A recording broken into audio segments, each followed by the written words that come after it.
यह एक प्रचलित जंगल की कहानी है जो हमें प्रकृति और जीवन के महत्वपूर्ण पाठ सिखाती है। ये कहानी कुछ इस प्रकार है। हिरन और बकरी की कहानी। एक घना जंगल था जहां हर तरह के जानवर रहते थे। जंगल के एक कोने में एक हिरन और एक बकरी रहते थे। दोनों अच्छे दोस्त थे और एक दूसरे की मदद किया करते थे। हिरन का शरीर हल्का फुल्का और तेज था, जबकि बकरी का शरीर मजबूत और स्थिर था। वे दोनों मिलकर जंगल के रास्तों की सुरक्षा करते थे और एक दूसरे के साथ समय बिताते थे। एक दिन जंगल में एक शिकारी आया। वह जानवरों का शिकार करने के लिए जंगल में घूमा करता था। हिरन और बकरी को इसका अंदाजा हो गया और वे बहुत घबराए। बकरी ने हिरन से कहा, हमें किसी तरह से शिकारी से बचने का रास्ता ढूंढना होगा।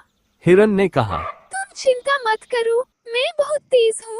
मैं शिकारी को धोखा दे सकता हूँ और जंगल के बाहर तक उसे ले जा सकता हूँ। हिरन अपनी तेजी से शिकारी को भ्रमित करने लगा और बकरी जंगल के एक सुरक्षित स्थान पर चली गई। शिकारी हिरन के पीछे दौड़ा, लेकिन हिरन की गति और चालाकी के कारण वो शिकारी से दूर हो गया। कुछ समय बाद शिकारी थक हारकर जंगल छोड़कर चला गया। जब हिरन वापस बकरी के पास पहुंचा तो बकरी ने उसकी बहादुरी की सराहना की।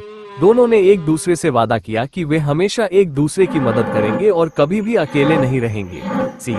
इस कहानी से यह सीखने को मिलता है कि मित्रता में समझदारी और सहयोग बहुत महत्वपूर्ण होते हैं। प्रत्येक जीव का अपना विशेष गुण होता है और अगर हम एक दूसरे की मदद करें तो हम बड़ी मुश्किलों से भी बाहर निकल सकते हैं।